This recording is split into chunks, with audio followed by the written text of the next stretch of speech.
জাগবেন, 26-এর নির্বাচন, বেকারদের বেকার রাখার জন্য সরকার আইন বানিয়েছে। জেনজি যদি এখন না জাগেন তাহলে কবে জাগবেন?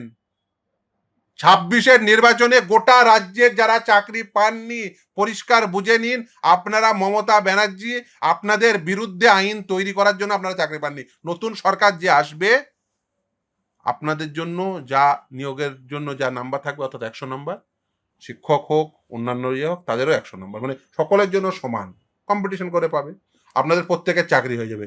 আপনারা তরুণরা যারা চাকরি পাননি এর জন্য ওয়ান অ্যান্ড অনলি দায়ী হচ্ছে মমতা ব্যানার্জির আইন।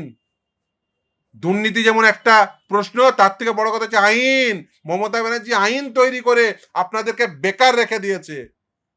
বেকার পশ্চিমবঙ্গবাসী, বেকার তরুণ তরুণী, আপনারা জেনে নিন, বুঝে নিন, মমতা ব্যানার্জি আইন করে আপনাদের বেকার করে রেখে দিয়েছে।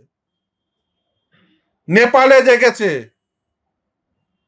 বাংলাদেশে জেগেছে, আপনারা কবে জাগবেন? আপনারা তরুণ তরুণী যারা বেকার আছেন, আপনাদের আইন করে ভাবুন, একটা সরকার, নির্বাচিত সরকার, তারা আইন করে কাউকে বেকার রাখতে পারে? এই নির্বাচিত সরকার আইন করে বেকার রেখে দিয়েছে আপনাদেরকে।